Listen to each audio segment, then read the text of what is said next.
Welcome to Parenting Teens with Dr. Cam, where we tackle the challenges of raising teenagers without the drama. I'm your host, Dr. Cam. Let's get on with the show. Hello, parents. Did you know that up to 20% of the population are classified as highly sensitive individuals? Many parents worry about how their sensitive teens will cope with peer relationships, academic pressures, and all the other big challenges of adolescence. That's why I'm thrilled to introduce our guest today, Dr. Ann-Louise Lockhart. Dr. Lockhart is a seasoned pediatric psychologist and parent coach, specializing in behavioral and emotional regulation concerns, including ADHD, anxiety, and high sensitivity. She's also a mom of an 11 and 13-year-old. Today, Dr. Lockhart is going to share some invaluable insights and practical strategies to empower parents in nurturing their highly sensitive teens. Dr. Lockhart, welcome to the show. Thank you, Dr. Cam. And it's actually 11 and 14 now. What? 11? Yeah. Yeah. Yes. Goes fast, doesn't it? It sure does. Craziness. So how did you start getting into focus specifically on like highly sensitive kids? Yeah, it was a term I really was not familiar with until about 2019 when I was a speaker for a bigger conference, a diversity and parenting conference with now Dr. Mercedes Samudio. And I went to a breakout session and the speaker was talking about highly sensitive kids, and she does a lot of research on that area. And then I started learning more about Dr. Elaine Aron, and it was like, wow, this is fascinating. Because I knew about it, but I didn't really know about it because my son is highly sensitive and I knew that about him. So there must have been something that I had known before that I kind of was teaching him about. So it's interesting. But when I went to that workshop, it really helped me to understand more of the research behind it, how often it can be mistaken for diagnoses, although it's not a diagnosis. So I just find it really fascinating, and I love working with these individuals, but I also find them challenging because I have one in my own home. Right. It always is challenging when they're in your own home because you bring all of the everyday and emotions to it. So Dr. Lockhart, first explain to us exactly what do we mean by highly sensitive? How do we know this is what's going on? So highly sensitive kids are people who are very in tune with their surroundings. They scan the environment. They read the room sometimes too well. And they are one of the senses that are that we often don't talk a lot about is interoception. And interoception is being able to understand what your internal body state is telling you, like when you're hungry, when you're full, when you got to go to the bathroom. And these kids have a heightened interoceptive state. They really feel everything so deeply, including emotions. Yeah. So when they're hungry, when they're overwhelmed, when they're embarrassed, all of these different things are really a big deal for them. And so, yes, so that's part of that. They are can be great conversationalists. They are very creative. They're very outside the box type thinker. They're very conscientious, warm and loving, and they're highly empathic. And because they can read other people, they know how to comfort others even before other people realize it. So they can sometimes seem like they're beyond their years because of their emotional maturity, in a sense, because they're so attuned. But on the flip side, some of their struggles are they have meltdowns easier because of that intuition and that interoception. They come into a room and they're like, those people were laughing at me. Well, they were just laughing. Well, they laughed when I came in the room. Well, maybe it has nothing to do with them, right? They tend to be bombarded by a lot of intrusive thoughts. Because of that, because it's kind of in conflict with what they're thinking or what they perceive themselves to be. They have a lot of test anxiety. They are easily irritable. They can become overly sensitive because being highly sensitive is not a bad thing, but they can become overly sensitive. Yeah. And they can engage in a lot of type of like people pleasing behaviors because they're trying to be accepting or acceptable to others. And then they can be very dysregulated. So in terms of like reading their body, so then sleep initiation and going to sleep or potty training, those kinds of things can be a real challenge for them as they're growing up. So there's a lot of great strengths. And then on the flip side, there's some struggles as well too. Well, in a lot of these, you've kind of described adolescence in general, and then you add teens that are highly sensitive on top of to already a highly sensitive stage. And we've got these kids that are just emotional kind of wrecks in a way sometimes because the anxiety gets really high. Like you said, their perception of what people are saying is really high, and those emotional meltdowns become even more. I've seen kids themselves not know how to regulate it, and so avoid situations because they don't want to be embarrassed by their emotional dysregulation, which tells me they're not trying to be dysregulated. They're just really struggling to be regulated, and now they're sensitive about that on top of it. Yes. So, as parents, this is extraordinarily challenging because we see our kids melting down, triggers us.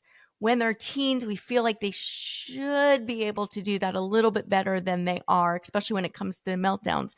So, how do parents, first of all, kind of reframe our mindset with our kids? Because I feel like that's the first step. And then, how do we start helping our kids with this, with learning to regulate those emotions? Yeah. And I think that point you brought up is really important because it's like, dude, you're describing a teenager, right? Yeah. But the distinctive difference is that not every teenager acts that way. Yes, they could be Yeah. hormonal, they can be unpredictable, they can be highly, just sensitive about their environment, they can be like poor self-esteem. But with highly sensitive individuals, this personality type, because it's not a diagnosis, but this Right. personality or temperament, it's just more sensitive to their environment. They're just more aware. And so when you're parenting a kid like that, it can feel overwhelming, especially for Gen Xers. Okay. Now let me talk Mhm. about Gen Xers for a little bit because we're the forgotten generation in general, right? Yeah. Hello, me too. Yeah.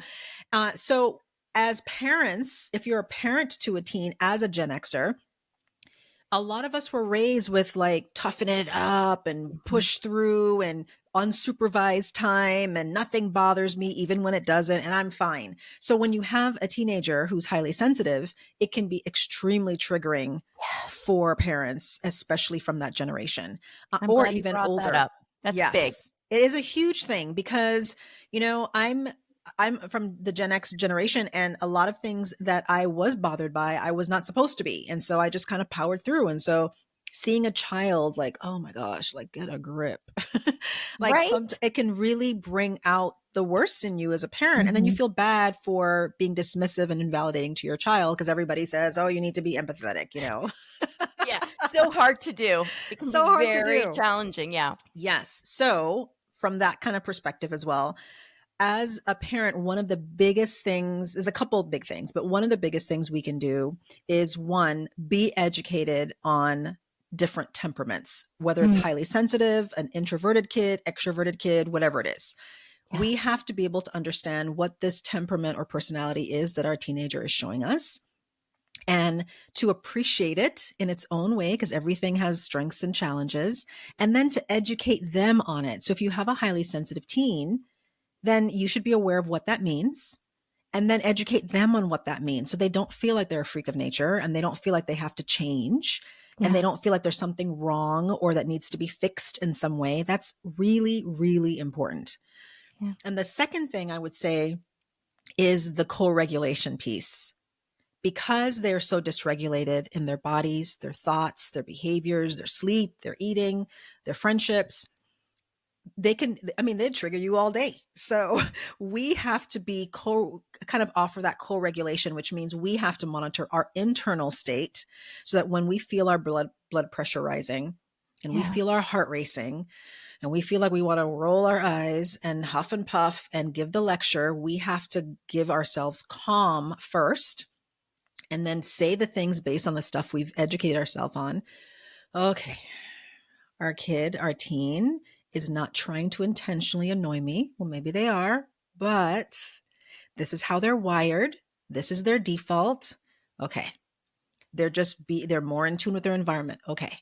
They are easily offended when we have a tone. Okay, got it. Like being more aware of those things because they pick up on every little thing. And if you're disappointed or annoyed or irritated by them and you're trying to hide it, they're going to pick up on it. Yeah. right? I'm gonna jump in right now because I know I can hear parents' voices in my head right now going, Yes. is first of all, if we just learn to suck it up, why can't they just learn to suck it up too? And two, isn't that coddling our kids by saying, oh, I can't speak in that tone. Oh, I can't do Mm. that. I hear a lot of parents right now Oh, me saying this. too. Me So too. address this, please. Yes, yes, absolutely. I have this discussion with my Hmm. husband all the time, okay? Because I feel the same way at times as well too. Yeah. So so there's a difference between building your kid up and coddling them. Yeah. Okay. So coddling them would be walking on eggshells, try not to ever offend them, always managing your tone, your eye contact, your words. Oh my gosh, I don't want to upset them. So, like, you're people pleasing in a sense, right? Yep. In your own home. That's coddling. That's a very Hmm. permissive, passive way of parenting. That is not Yeah. what I'm talking about. What we're talking about is building them up. That's why we're educating them. That's why we're being aware of things. That's why we're pointing out and educating them on things, so that way they're aware of how they interact with their environment. So saying things like, "Hey, I noticed when I spoke in a very stern tone, you shut down and ran away to your room. Do you notice that you tend to do that?" So Hmm. that's the building them up. You're helping to build a sense of self awareness, to Hmm. know that, hey, I know that my voice and my tone tends to kind of trigger you. That's the way mom talks. Yeah. That's my personality, just like that's your personality. And we don't have to like it, but we also have to be able to understand it. That just because I Hmm. talk this way doesn't mean I'm angry with you. Yeah. So it's really about, no, I don't think that we need to coddle them. I don't think we need to walk on eggshells and we need to be the his passive approach. But I also don't think sucking it up is the answer either. I meet with a Yeah. lot of adults who are in therapy with me who had that approach from their parents. Just suck it up, just whatever. Don't cry. I'll give you something to cry about. And they didn't turn out too well. Like, they're not doing That's well. exactly. I know that's, I think, the thing. People are like, we turned out just fine. I'm like, do you know how many people are struggling with mental health right now? Not that that is the reason, No, but it didn't help, it right? did It not didn't teach help. us how to cope with our own emotions. And now we're passing that on. So I think Exactly. that right there, I want to point out is we know now how to do it better. Right. That's why we're Right. not doing it that way anymore. Exactly. Because sucking it up is really saying, like, I use the example all the time with like from Frozen, conceal, don't feel, don't let it show. Like, the Yeah. worst advice ever in the history of advice, because we're telling them basically, like, suck it up, push it down, don't, act up, don't tell anybody anything is wrong. That didn't turn out too well for Elsa either. Like, Yeah. we need to be aware that we're not Yeah. trying to coddle, we're not trying to pacify, we're not trying to walk on eggshells, but we're also not trying to get them to suck it up either, because that's not very healthy. And Yeah. then you're going to have a teen who doesn't talk to you when things are problematic, even the small things. Because if you're not going to listen to me and you're going to roll your eyes when I have friend drama because you think it's like, oh my gosh, I'm so over it, then why should I talk to you about the bigger things that are actually super important to me as well too? Right. This walking in between is the trickiest thing because I see people pendulum swing from one to the other. Like they'll try the being empathetic and doing all that, and then the kid just it gets nastier and nastier and more emotional. And so then they just snap and they go back to just, I'm done with you. This is enough. Right. And so we keep going back and forth, which also is not very helpful. How do we find that line? And I know we're talking specifically about highly sensitive, but frankly, I think this is true with just teens in general. We just have to be even more aware, and we'll point out like what we need to do extra for highly sensitive. But how do we walk that line of helping our kids become self-aware, but still coaching them on learning how to address their emotional sensitivities and become more resilient? Yeah, that's a fantastic question. And I think a lot of that goes back to that co-regulation piece I was mentioning earlier, Mhm. because we're trying to lend our calm to someone who's going to go into default on the loan because they can't pay it back yet. Right. And so the co-regulation piece is basically giving them what they don't yet have. Yeah. But in order to give that, we have to have it ourselves. And so that's why mindfulness and educating ourselves and having our own support and having our own positive self-talk about our teen is so important, because Mhm. so often I meet with parents of teens, like in parent coaching sessions, and they say such horrible things about themselves Yeah. to themselves. Oh, my Yeah. teen is like this because of me. I'm such a terrible parent. It probably went wrong when I didn't play with them at 4. Like, they're just Right. doing all these things. And I'm like, okay, we're going to just stop that. Like, don't do that, because we can't time travel and we can't change things. What you can do Yep. is start changing things moving forward. Yep. So I think self-talk is really important as they're going through this process, and modeling that for their teen in little Mhm. ways. Mhm. Like, man, today was rough. What happened, mom? I had an appointment, and then I had 3 back-to-back appointments, and then the person had the nerve to no show. And I was so frustrated because I booked it through traffic. And then I was like, okay, I have time to get me a nice breakfast. Yeah. And then I listened to music and I calmed down. So Yeah. really showing them how you can become frustrated, what you felt, what you were thinking, what you were feeling in your body, and then what you did to resolve it, if it was resolved. And even if you couldn't resolve it, because they don't always need to see a positive outcome in the end. They also It need to isn't see, always, right? no, they need to see sometimes you get stuck, but they need to hear it. Yeah. Because so often my teens tell me, my preteen and my teen tell me, oh, sometimes we don't know if you struggle, or how, when you struggle, how do you deal with it? Do you just know what to do? And my Yeah. son asked me, he was like, how do you know where to go? Like, when you have to drive places, like stuff like that. I'm like, That's awesome. Yeah. that's a great Yeah. question. Like, well, Yeah. I said, well, I think about the place that I have to go to, and then I recall how I got there the last time. And if it's someplace I've been to a lot, then now it's a core memory. And he's like, Yeah. oh, like stuff like that. Like, being curious with them and explore with them to help them understand those kinds of things. And I think it's the same thing with high sensitivity, understanding why those things bother them, understanding why they struggle with certain things, and helping them know that it's not a flaw necessarily, but it's part of their trait. However, if it does cause problems in their life, then they do need to work on it. Let's go there because Okay. I also have a lot of clients that have those highly sensitive kids. And my teen definitely has those areas too, probably because she got it from me. But how do we handle that situation even when we are able to start self-regulating, which is again is the first step? Our kids are having a meltdown because they have to go to school and they don't want to go to school. I'm seeing a lot of that, right? Or they're Mhm. having a meltdown because the way a teacher talked to them the other day and now they're really upset and don't want to go back. Like, how do we help them through that? Yes. So this is where parents think it's coddling, because that's when they're like, just shut up and go to school. Correct. Right. So that can, again, it's dismissive. And I believe that as a parent, it's important for us to be curious about why our teen does or doesn't want to do something. Yeah. Because even though it may seem like a ridiculous reason to you, there is something that's driving that behavior. So if they're saying something like, because I'm going through the same thing. Oh man, it's so hard to get up to go to school. Oh, I know, right? What's Hmm. so hard about it right now for you? So joining with them in the misery. And I say a lot to parents about joining the resistance, partly because I'm a Yeah. Star Wars fan and that just vibes with I me, love it. but also because that when you join with their resistance, they don't have to resist anymore. They don't have to Correct. prove to you how terrible they feel, how horrible Hmm. things are. They don't have to escalate. Right. Because if you don't think that someone's listening to you, then you're going to keep up in the ante, right? Until, well, Hmm. clearly you didn't hear what I said. So, and that's why you see these immature behaviors in teens, like meltdowns that they should have outgrown Yeah. when they're a toddler, because they don't feel heard. And that is one Correct. thing I hear from teens in therapy the most often. Over. I, My parents don't understand me. They don't get me. So yeah. what do? They shut down or they escalate depending on their personality. Yeah. So I think being able to be curious, joining them in that resistance, and then being curious about, like, yeah, tell me more about that. Oh my gosh, yeah, it's hard getting up this morning too for me.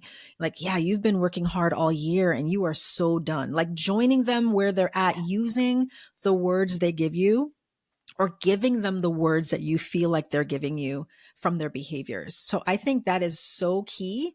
And what it does is that it helps them feel validated, and then it really helps to regulate them, because they don't have to prove to you anymore how miserable they feel about school. Now, does that mean they don't go to school? No. It just means that now they feel heard. And then you can say something like, I get it, buddy. I get that you are so burnt out. You have senioritis and you're only in 8th grade. I totally get it. But you know what? The good news is that you have 4 weeks left and we're going Mhm. to push through, and you let me know how I can support you as you get through this. Yeah. Or what is something we can do to help you feel like you can unwind or disconnect when you're not in school, or Yeah. whatever it is, picking them up early one day and doing a special treat or whatever it is, but joining with them and kind of empathizing with what they're going through, and then helping them problem solve. Because that's a big thing for a lot of these kids, because they are so overwhelmed by their emotions, they shut down, and then Mhm. they can't think of logically what to do about it. So Right. that's why they blow up. So we want to also encourage problem solving skills, not rescuing them and doing it for them, but saying, yeah, that's a big deal. I wonder what are some solutions we can think of. What do you think? It's so critical, and I think the whole get so many eye rolls when it's about the empathy and the validating, and I think the key thing that you're pointing out too is that it changes the dynamic. If we don't go through that step, we can't get to the problem-solving step because now we're stuck in the emotion, and like you said, it keeps going higher and higher and higher. So the best way to help them through it, and we know this because we see how we've looked at the mapping of the brain and we see that this impacts them, right? And Mhm. so this helps them regulate their emotion, calm down, and get to the problem solving. So even if you don't believe in it, at least know that that's what you need to do to get Yeah, to the calm problem solving. right.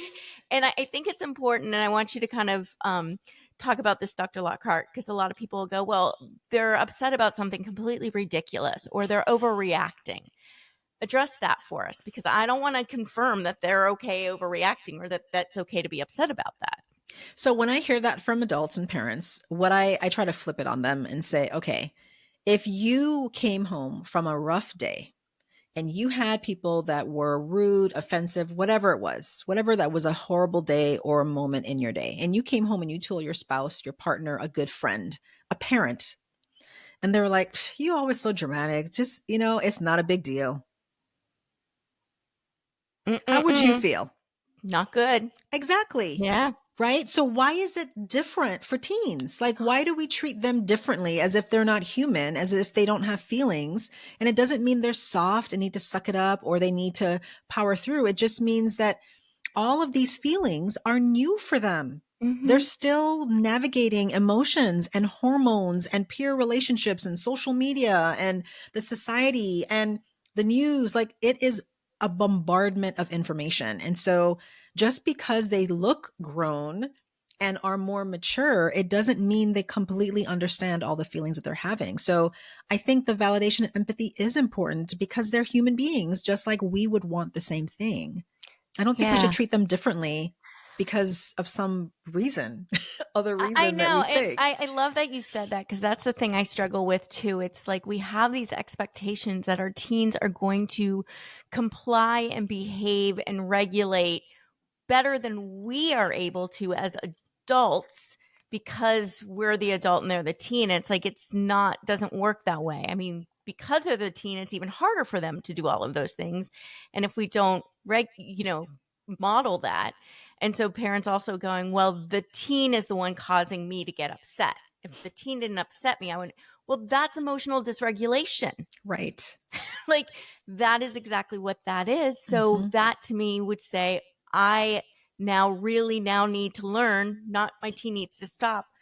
I need to first learn how to regulate my emotions so I can address this with my teen. Yes. And what I have found, honestly, is when when I see teens and parents in therapy together and there is a rift in the relationship and the parents are blaming the teens, well, if they were to just change, Correct. then things would get better.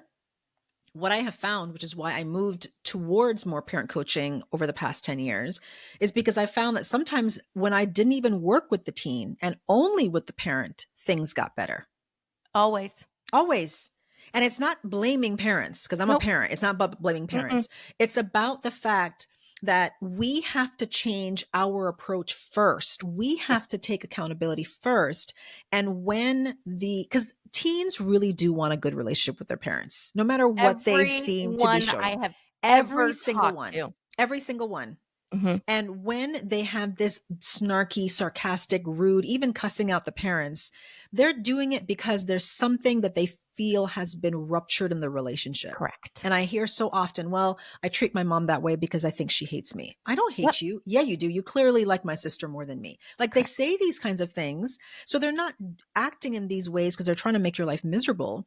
They're acting in these ways because they feel something from you that they don't feel is reciprocated. And especially with a highly sensitive teen, they're really going to pick up on it. And Yeah. so I think that's why we have to really put the ownership on us as parents to say, okay, what am I doing to rupture this relationship? What can I do to repair this relationship and move forward with that? Because I find every time parents decide to do that and they make that decision, it changes. It really Everything. does Yep. every time. Yep. It is completely amazing, and I do it's frustrating when it's the reverse and they're just like, "Teach my teen to respond to me differently," is basically what they're saying. I don't wanna change anything, tell my teen to respond to me differently, and that, A, is very unfair, and a lot of like you said, a lot of the behavior we see in teens is a reaction to how they perceive they're being treated or how they perceive. And I think part of this too, Dr. Lockhart, and you had mentioned this even at the very beginning, was changing how we view these kids, like how we view, because even if we're trying to behave and empathize in one way, if we think about them in a different way, if we think about them as being annoying or think about all this, that comes through, particularly with the highly sensitive kids. You're not fooling anyone.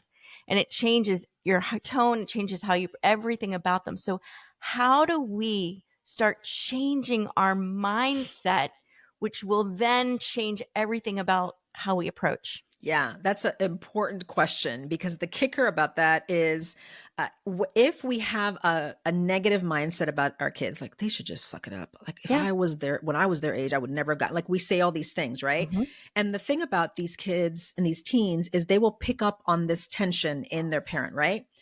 And what I often see, and I've been writing about this, I'm writing a book and I've been writing about this in this particular chapter, is that we start to send these mixed messages, Mhm. because the teen is like, hey, mom, you mad at me? No, no, I'm fine. You sure? Are we good? We're good. So then they're walking away thinking, I don't think we're good, but she says we're good. So maybe my gut is wrong about my mom, Right. right? So now you got a confused teen who thinks, I thought I could read people well, and I thought I could read my parents well. I should know my parents by now, but I don't feel like I know them because she says that we're cool and I don't think we're cool. Like, talk about a confusion, Yeah. and so I think that's where being in tune with ourselves and our mindset and thinking, okay, that's why healthy parent self narrative, to start giving yourself affirmations or Mhm. whatever it is, to say, okay, my teenager is having a tough time because they're highly sensitive. They read their Yeah. environment more intensely. They notice things. They're more easily offended. Those are the challenges that my teen faces. Yeah. However, there's some great things about them. They're creative. They're great conversationalists. They're in tune with others. They're empathetic. I need to see them from a different lens. And it has to be an intentional effort, because Yes. changing your mindset isn't just like an overnight miracle. Like, it is hard to do. Mm. I even know better, and it's still hard for me with my highly Mhm. sensitive preteen, right? Yeah. So it's really about, like, I'm like, oh my gosh, just go to bed. Oh, well, my blanket has some crusty stuff on it because I drooled on it. Okay, okay, we'll just flip it. No, well, I'll know that it's there. Oh my gosh. Yeah. Okay, yes. And he's like, well, is it bad that I'm so sensitive to texture? No, that's just how you're wired. And that's how you're wired. So Mhm. you understand that about yourself. So Yeah. I said, but we also want to challenge our teen to push themselves past that discomfort as well too. Correct. Because I find so often, I think we've gotten to the point where we just embrace all the flaws, all the problems, and just say, oh, that's just how my person is, that's just how my teen is. Well, no, because the world isn't always going to be accommodating. So they also Correct. need to know how to face discomfort, how to Yeah. develop tolerance for this frustration, and how to push through eventually. They do need to learn how to do that. Yeah. So I think developing a different mindset, developing a good changed parent narrative, and then making sure we're giving those skill sets to our teen as well, so that they have a different narrative for themselves as well too. So that way they don't just stay where they are. and that they Yeah. understand who they are, they understand where the pitfalls are and how to face them. Because a big thing that we haven't talked about, but I think is important to mention, even though highly sensitive kids is just a temperament and it's not a diagnosis, they are more susceptible to certain diagnoses. Mm. Okay. So they are more, because of everything we mentioned, they are more prone to be depressed, Yeah. anxious, socially anxious, maybe even some OCD traits, Yeah. sensory processing issues. There's a lot of other things. Also, a lot of people, when I describe it, they're like, that sounds like autism. Well, it could be, like, Mm. so there's a lot of different things that are going on that if it causes significant impairment in multiple areas of functioning, where it's affecting their school and their friendships and their academics and their sense of self and their mood and their safety, then we may be looking at a temperament that has become a diagnosis Right. because they're more prone to that. So we also have to pay attention to those things as well too. Just like introverts are more likely to be depressed sometimes because Right. of their natural temperament. So I think we have to pay attention to knowing when, oh, this is just their personality and they just need to be built up, versus, okay, no, I think we need to get professional help for my teen because it's more than just their personality. There's something else going on that's affecting their functioning. Yeah, absolutely. And I think that's when I think when you give your teen the benefit of the doubt and you're like, I know they're trying the hardest they can. I think that's the first thing, because we miss a lot when we're making assumptions about their behavior that's inaccurate. So when we go, they're doing the best they can in that moment. That's the best. Why do they keep resorting to this particular behavior and aren't open or understanding of other techniques or other strategies? That's when you're like, okay, now we need to step in and help, but they need to trust us to do that. And I think that's the hardest thing for a lot of parents to do, is we want to fix and move forward and change without building a trusting relationship. And nothing that we try to do, I think we try to skip over all that. Just as we try to skip over the validating, empathizing, we try to skip over the connection Right. and go right to the correction and wonder why it doesn't work. Well, and also, again, flipping it and saying, well, why isn't my teenager learning these things? Aren't there things that you keep doing that you haven't learned from? Like Yeah. filing your taxes late, paying your bills late, showing up late to stuff. Like maybe timeliness is an issue for you, no matter Yeah. how many times you've done it. Like there are things that you screw up too, that you haven't learned your lesson from. Maybe it's bad relationships. You don't know how to date properly. Maybe, Yeah. you don't exercise and eat well like you're supposed to. You don't stay hydrated. Like there's lots of stuff as adults we screw up Okay. on You and just we haven't listed learned. all of mine, but okay.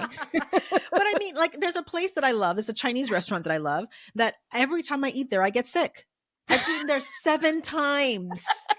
Right? My husband is like, dude, when are you going to stop eating at this place? You cannot eat their food for Yeah. whatever reason. There's something that messes with you. And I'm like, but it's so Good. good. Yeah.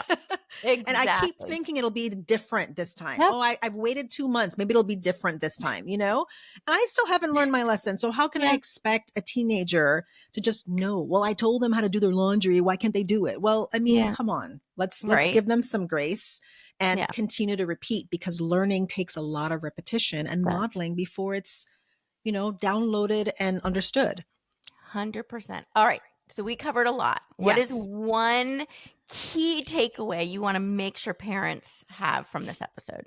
I think the biggest thing is to make sure that you are educated on what it means if you believe you have a highly sensitive teen, Mm, what it means, really understand it, all the nuances of it, and then educate that teen on that temperament so I that love they that. understand it from a strengths-based perspective. Don't just say, this is why you suck because of blah, blah, blah, blah, blah, blah, blah. Here's all your No, weaknesses. you're Yeah. going to Here's why totally you're going miss to it. suffer through life. Yes. Right. Right. We want to do it from a strengths-based approach, helping them understand this is what I believe this is your Yeah. personality type. What do you think? This Yeah. is the great thing about it. And these are the challenges. And this is why you probably have some challenges, and then go Yeah. from there. But I think that's the biggest. The education piece, that has been huge for me as a parent to a highly sensitive preteen from toddler up to this point. It's been huge, and it helps Yeah. him understand himself, and not to make excuses, but to help him understand himself and then make Explain. different decisions based on it. Yeah. I love it. How do people find you? So they can go to my website at anewdaysa.com. So a new day SA as in San Antonio.com. My team and I offer parent coaching for people around the world. And if they're in the state of Texas, they can get therapy for themselves or their teen. And then they can find me on Instagram at dr.Ann-Louise.Lockhart. I'm very active there. You are. And then also on Facebook for those Gen Xers and boomers. Gen Xers, just start getting on Instagram. Right, Everything. exactly. And you can find me on Facebook at A New Day Pediatric Psychology. So I'm active in all those places. Yeah, definitely encourage people to follow you on Instagram. You have some great content there. Thank you so much for joining us, Dr. Lockhart. I really appreciate Dr. Kim. Thank you. All right. And that's a wrap. Thank you for tuning in to today's episode of Parenting Teens with Dr. Cam. Don't forget to hit follow so you don't miss a single episode, and share the love by passing this on to a friend. Until next time, keep making a positive impact in your teen's life.